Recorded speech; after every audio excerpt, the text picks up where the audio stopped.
I think he struggled with it for a bit, but clearly he's done the work mentally to be able to fix that because he had that those issues have not plagued him this season.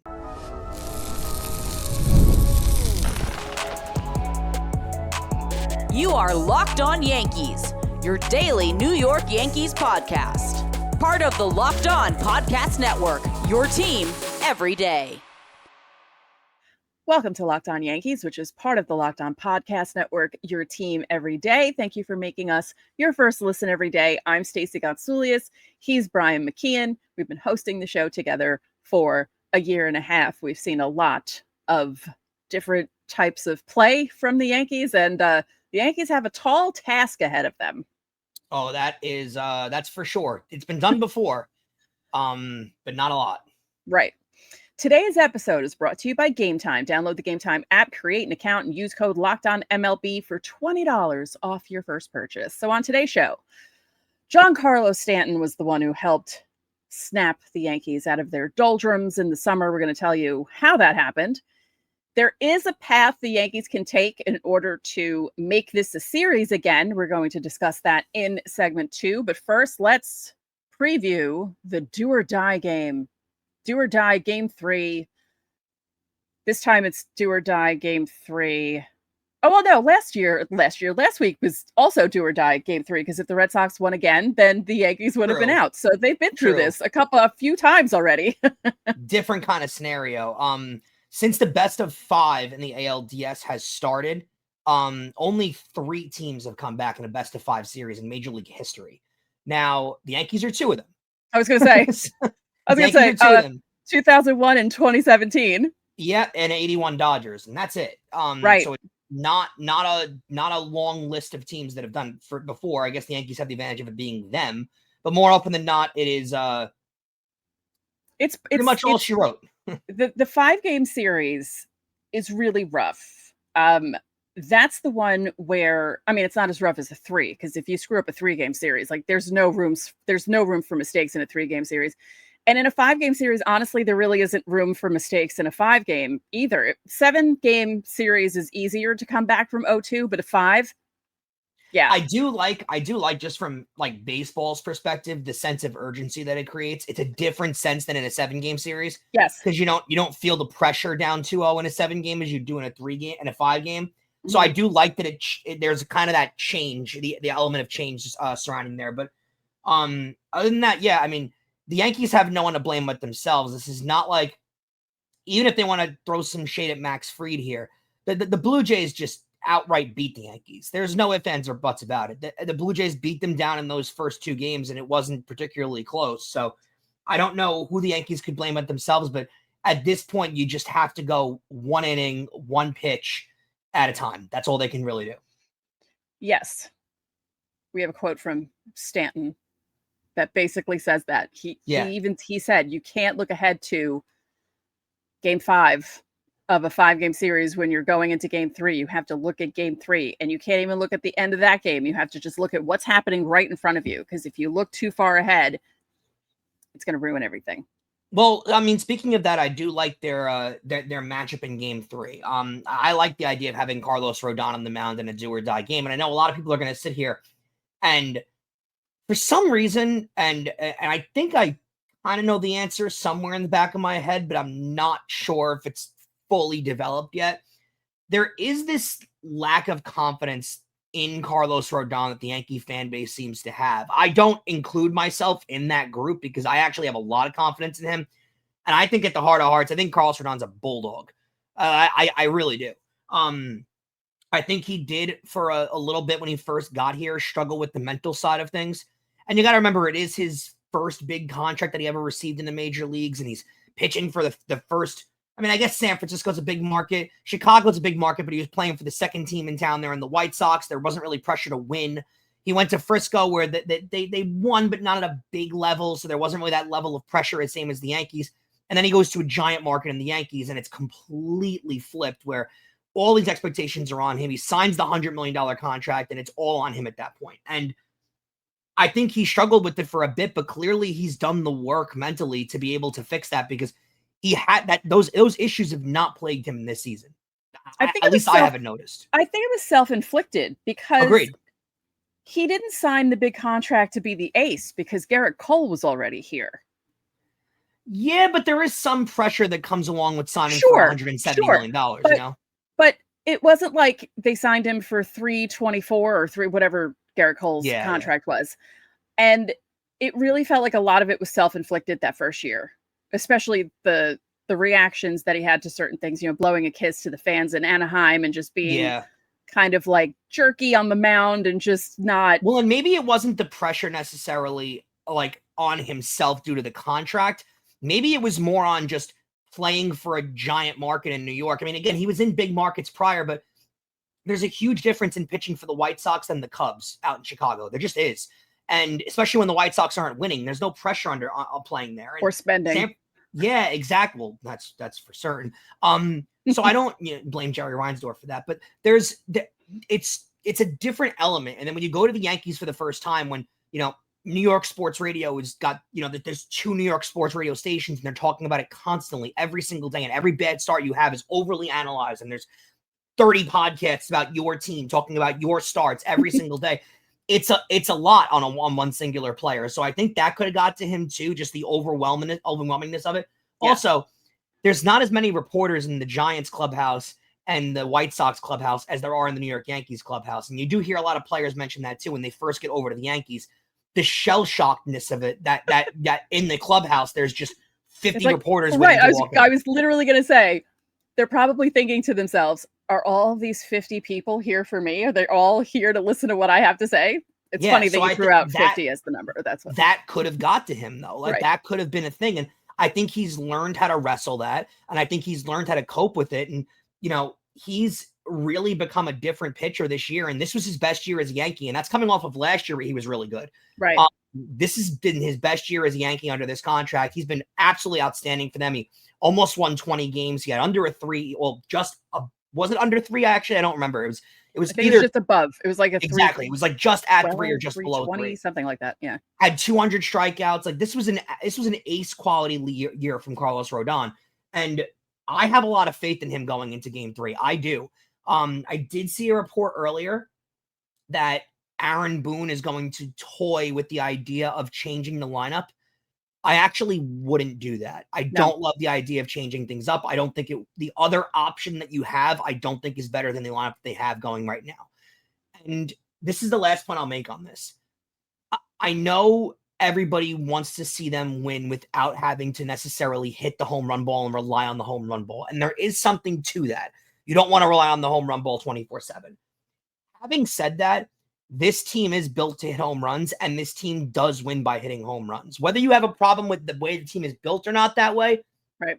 That's a conversation to have in January when they're building the roster. Right now, we're in October, and the team is built to hit home runs. Stacey, they're going nowhere in this series, the rest of the postseason, whatever you want to say, even in game 3, if they don't hit home runs, if they don't start hitting home runs.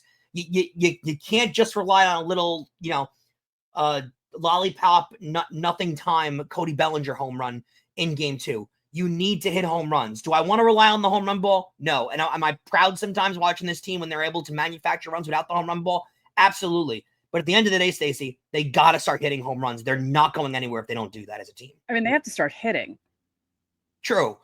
But they again, have to. The key to game 3 is to keep the Blue Jays from scoring first. The Yankees have to score first. They have to keep the crowd involved in everything. 100%. And they have to put pressure on the Blue Jays to try and fight back. Because if they let the Blue Jays, right, and if they let the Blue Jays score first, they're in trouble. Yeah, I think they will press right away because we've seen it. You saw them come out in game 2, and they were very swing happy with you, Savage. They were their scouting report on him was to attack early in the count, and they were trying to score early, put a lot of guys on base, put a lot of balls in play, and really make this kid nervous. And I don't hate that scouting report on him. I actually think it's a good strategy to go into a game against a pitcher who's in his 4th career start. Did it work? No, but I kind of like that strategy of a young kid in his 4th career start in a playoff game, and you just start teeing off on him and swinging early in the count. I like the idea of that. Did it work? No, but that's besides the point here. I think the strategy needs to be completely different against Bieber. you discovered and unlocked how poor the middle of that Blue Jays pitching rotation bullpen really is. Their middle relief is not strong. That's what you need to try and get to. If you can get Bieber out of this game in 3 2/3, I think then you really can start putting the pressure on. You can really try and get to them, but you gotta take pitches to get there and force Bieber to throw strikes. Right. I think another key is Boone. He needs to manage the game of his life. I don't think that wouldn't take much though. Is it too much to ask for him to not screw up tonight? Yes, actually. I think so. Yeah, actually, yes. So I really think the keys to the game, the Yankees have to score first. They really do. They have to score first. They can't let the Blue Jays walk all over them, which is what like you said too, with the crowd, if the Blue Jays score first in that game, the crowd immediately turns into anxiety central. They're going to be dead. Yeah, exactly. Dead. So you kind of need to keep them in by scoring first. Yes. And if you can't score, keep them from scoring until you can score. Like, try to keep it to where you guys are. If you can't score, don't let them score and make. And I have faith in Rodón being able to do that. By the way. Yeah, I think he can too. Let's hope he can. Or else our live stream after the game is going to be really depressing. Miserable. Yeah. All right, well, don't forget, subscribe to the channel, hit the like button on our videos, hit the notification so you know when our videos go up. You can also join the Locked On Yankees Insiders Club. For the listeners of the show, we have the link in our description. If you were watching on YouTube, there you go. There's a QR code for you, so you can join that way. You'll get text from us. You can text us questions, comments, reactions to trades and signings during the season. You get top priority on Fan Mail Friday. We send out the lineups during the postseason. And any breaking news, so you don't have to check social media. There's also an added perk. We have a private Discord. You can commiserate, complain, do everything during games. There's a 14-day free trial. So coming up, we're going to discuss the path to keeping the series alive and possibly getting through it next. Most people can't name all of their financial accounts or even what they're worth.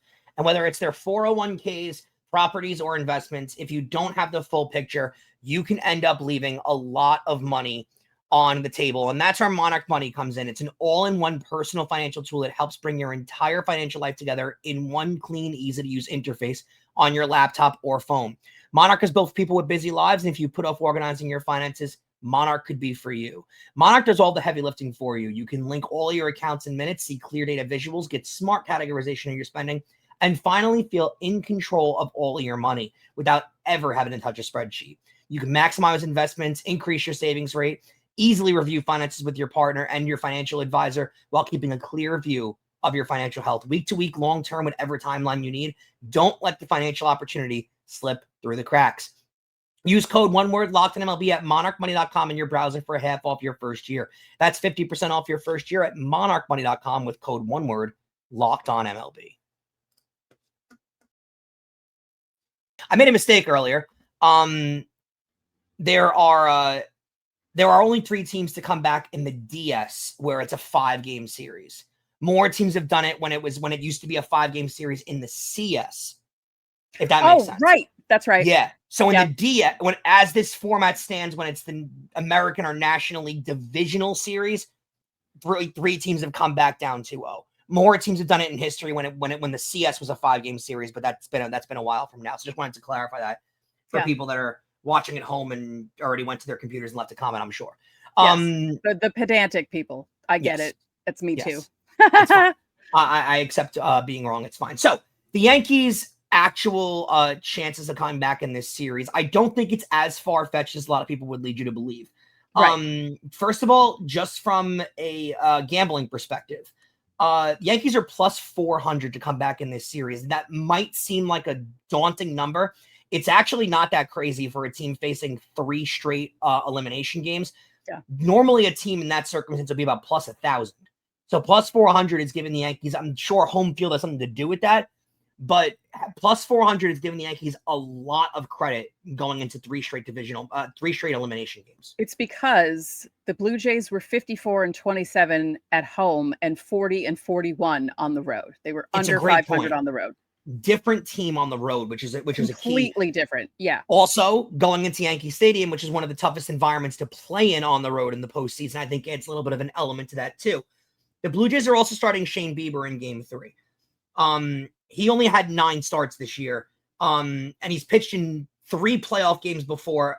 Against in his career, he's got a 5 ERA. 2 of those are against the Yankees. So he's seen the Yankees, and the Yankees have actually fared off pretty well against him. The 2020 AL wildcard series, Yankees swept that wildcard series, if you remember. He gave up 7 earned and 4 2/3.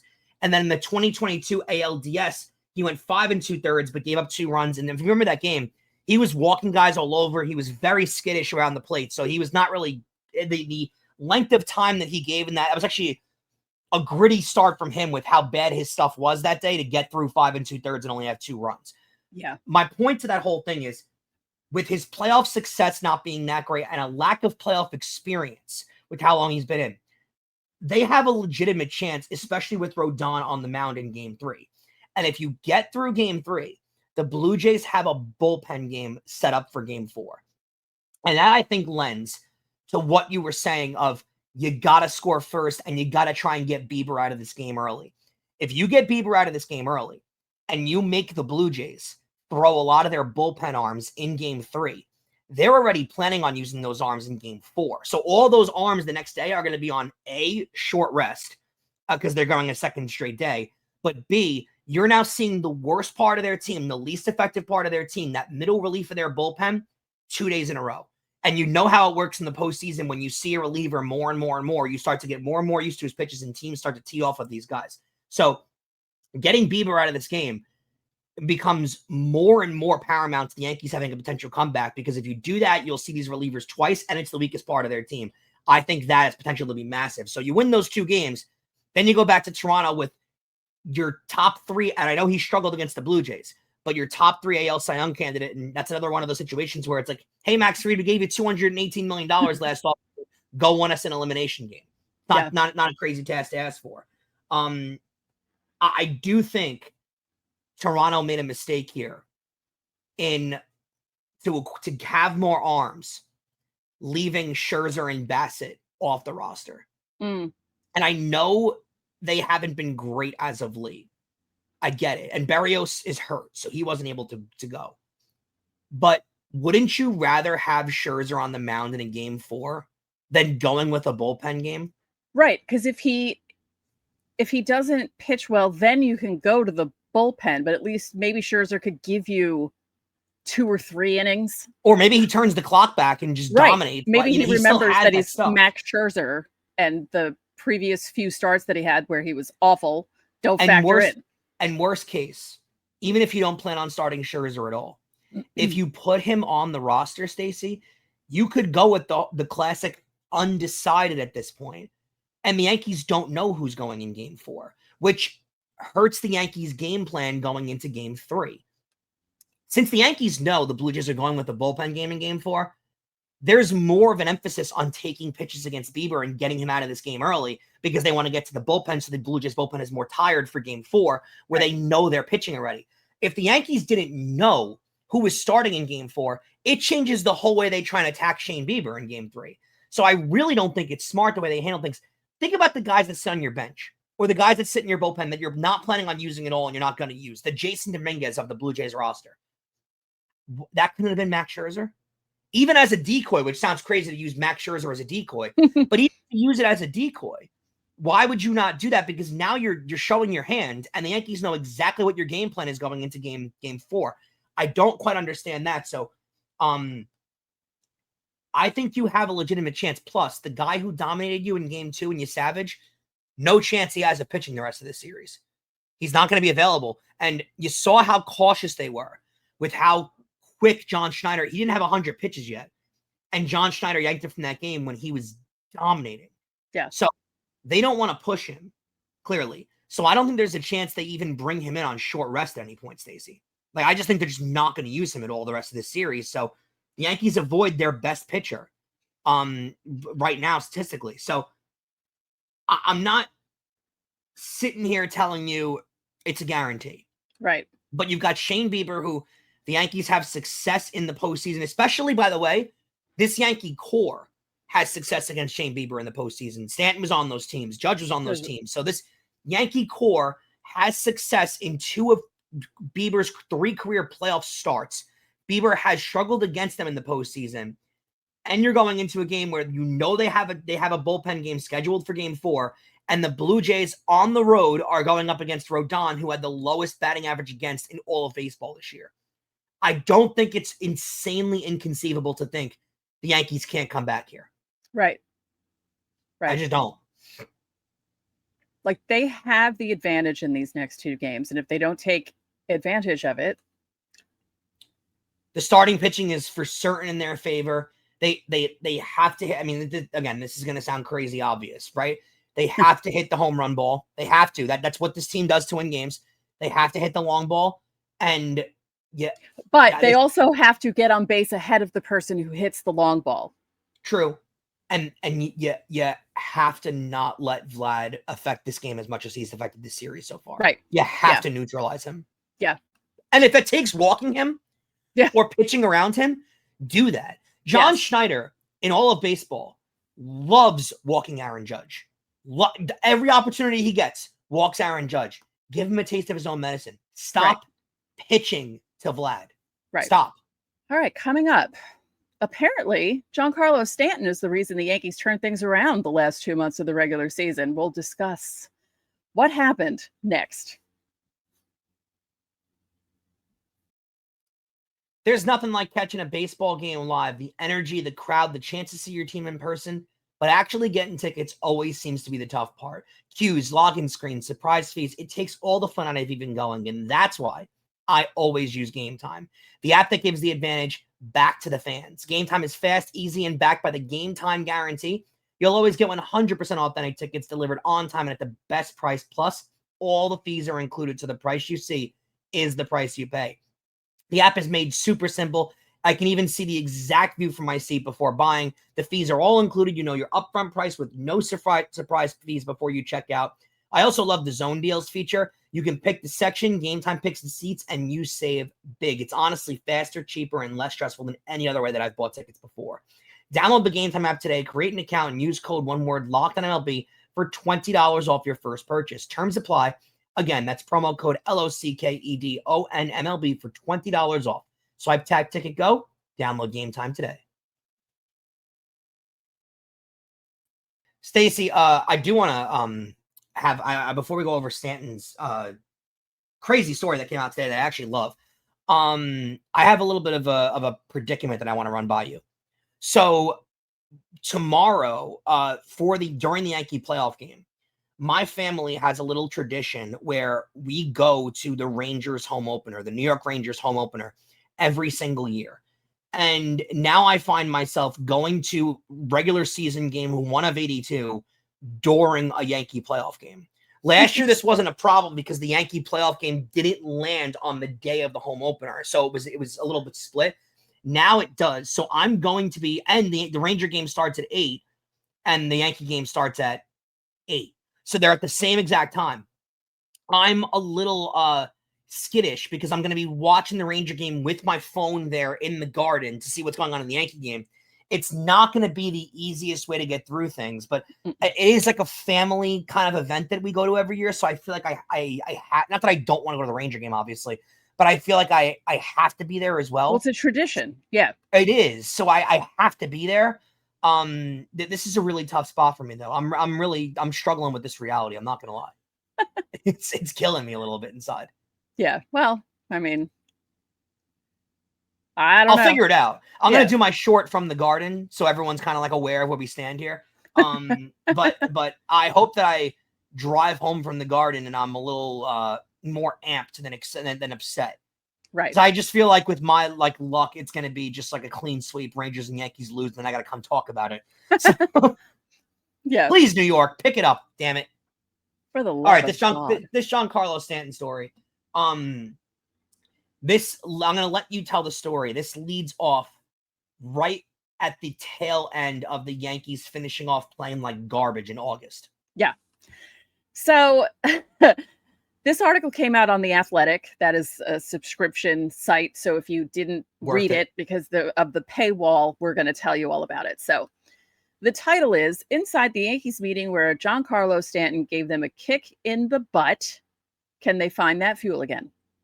So after the Yankees lost to the Rangers, remember that lovely game, where Devin Williams gave up the game-tying home run, Jake Bird, remember him, gave up the walk-off, the 3-run walk-off in extra innings. Well, apparently that was also after they had lost that really horrible game in Miami after the trades were made and the bullpen, please, like the worst loss of the year. Yeah. So Stanton went off on his teammates, basically. And the thing that makes it interesting to me is that Aaron Judge has a few quotes here that I find bothersome. Concerning. That's I think the word to use, concerning. Yeah. Okay. So this is what Judge had to say about Stanton basically reaming them out, because that's what he did.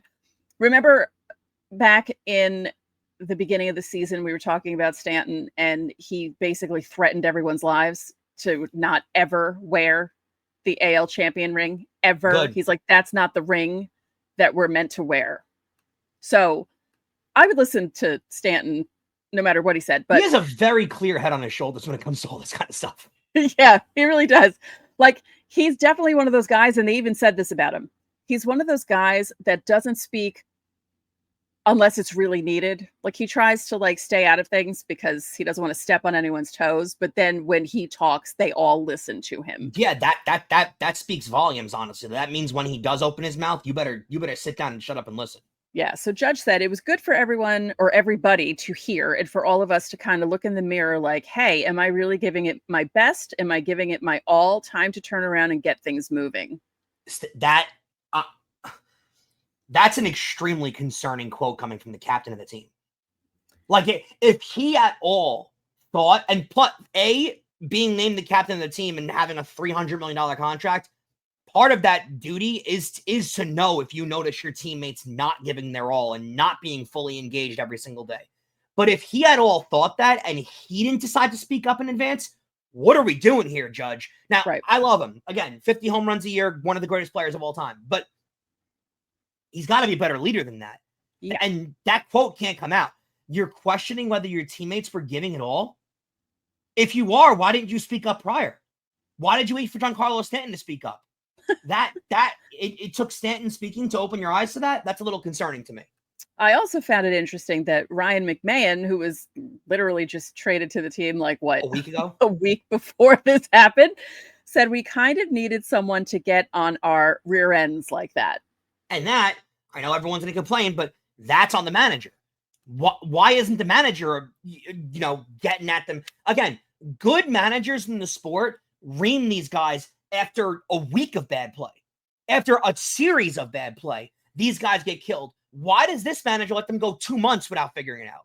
That's the concern that I have. And Ryan McMahon, who was there for a week, and actually, if you remember, was playing really well for that first week, was hitting the ball really well, was really playing well. To say that, they needed someone to get on them, why wasn't anyone getting on them prior? I mean, that's crazy to think of. Ben Rice said just kind of him acknowledging the elephant in the room, that we can be better and that things couldn't keep sliding like that. It was good. Why wasn't this addressed? This was going on for 2 months, Stacey. 2 months. This was no one thought to address this prior? 2 months.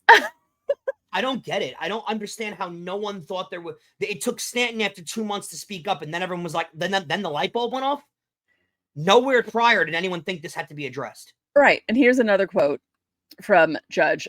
A guy like Big G, who's been around the game and has been around a lot of teams and had a lot of great moments, a coach can say it or a front office person can say it, but hearing it from one of your guys that's out there battling with you every day, it's a good little reality check.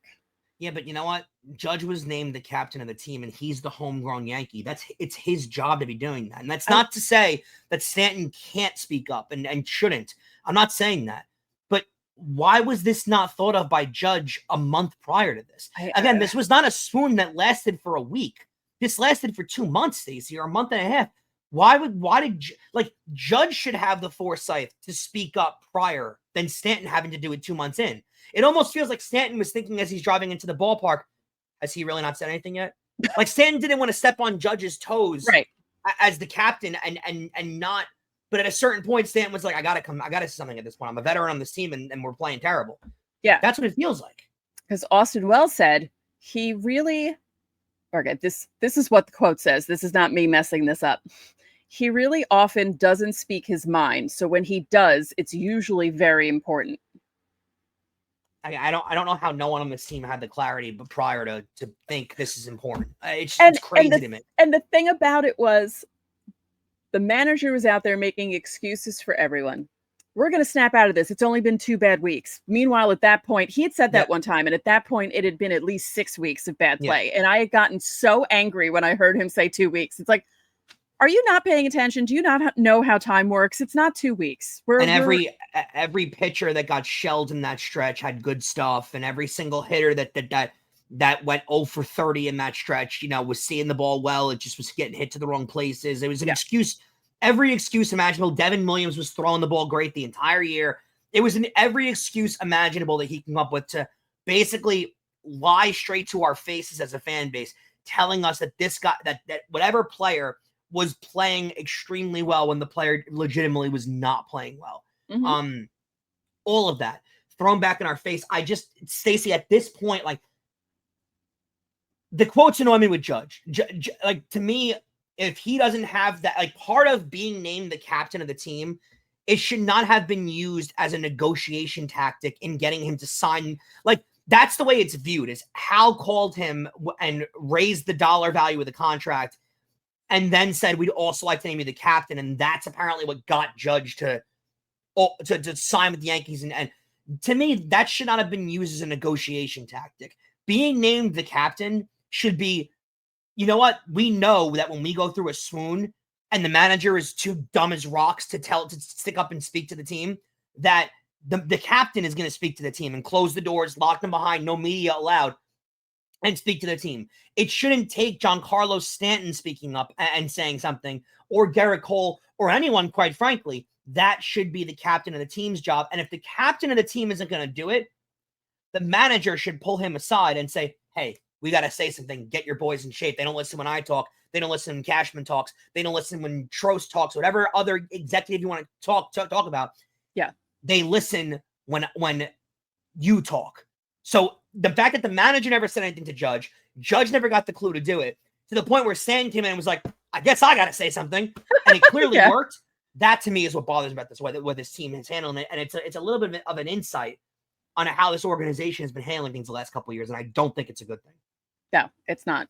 They finished an MLB best 34-15 after that meeting, by the way. Yeah. So it would have been great if that happened a month before that, maybe. And then they could have really run away with the division, because they would have won it back. And then a week prior, a series prior, they tied for the division, Stacey. Right. So one extra win would have won them the division, and then this series is being played in Toronto, and game 1 and 2 are being played in the Bronx, and the elimination game is being played in the Bronx. Changes the whole thing. So I know what you're saying. Yeah, wish this conversation would have happened 2 weeks prior or a month prior or whatever. This conversation in reality could have happened a series prior. In fact, could have happened a game prior. Yeah. Because if that Marlins loss doesn't happen, the Yankees win the division. If they hold on to that Marlins loss, they win the division. Then they're in Toronto tomorrow. And they're in Toronto. The Texas loss. Yeah. Exactly. So when we freak out over one game in August against the Marlins, when everyone's aggravated, and I remember that game because I was hosting that show from Atlantic City, and it was great. And everyone was saying, it's one loss. Don't worry about it. It's a bad loss, but it happens. That one game that me and you came on here and freaked out about, that one game is the difference between the elimination game being played on Friday, or I guess it would be Friday, on Friday in Toronto as opposed to being played in New York. Changes the whole thing, changes the whole outcome. So just keep that in mind. Yeah. Just quick update. The NLDS both series 2-0, 2-0 for the Dodgers, 2-0 for the Brewers. Both were dominating fashion. Phillies had a late comeback, didn't get back in that game. And the Brewers just took advantage and stomped all over the Chicago Cubs. Both of those series looks like we're headed straight for LA versus Milwaukee. Here's a fun fact. Going Sure. into Monday night's game, the Brewers had 49 home runs in the playoffs. None of them were more than a 2-run home run. They hit 2 3-run home runs on Monday night. Unreal. And the Cubs, again, in game 1 of the series, the Cubs Matt Bush hit a home run in the first inning. Brewers in bottom of the first answered with 3 runs. This game, Cubs hit a 3-run homer in the top of the first. What happens? Brewers answer with 3 runs in the bottom of the first. Cubs can't get out of their own way. Yeah. I thought the Brewers answered with 6 runs in the bottom of the first in that first game. They did. I meant like answered the 1-run solo shot. Yeah, okay. Because it was 6-3, and then they didn't score because they didn't need to score for the rest of the game. But yeah, the Brewers are frightening. They're good. They're really good. Yeah. I think it's going to be Brewers-Dodgers in the CS. And please, Brewers. It'll be fun. I'm rooting for you. That Dodger bullpen stinks, by the way. They're awful. They were awful. They're using on Monday night Sasaki as their closer. Yeah. And they used Sheehan as a middle relief guy. Yeah. They don't have relievers. It's Trinan almost and blew he it again. insists on using Trinan. It's like, do you not like Dave Roberts and Aaron Boone are so similar in certain ways? Oh yeah, they love each other. They think each other are great at their jobs. Yeah. All right, well, thank you for making Locked On Yankees your first listen every day. For your second listen, find the all-new Locked On MLB Game Night. Every game, every night until the World Series champion is crowned. Get local analysis on a national scale. You can find MLB Game Night on Locked On MLB on YouTube or wherever you listen to your podcasts. We will be going live after Game 3. We might have to wait for Brian to get home from the Rangers game, but we're going to go live after Game 3, and hopefully it's not a funeral for the 2025 Yankees. So that'll do it for this edition of Locked On Yankees. I'm Stacey Gotsoulias. And I'm Brian McKeon. We'll catch you guys tomorrow.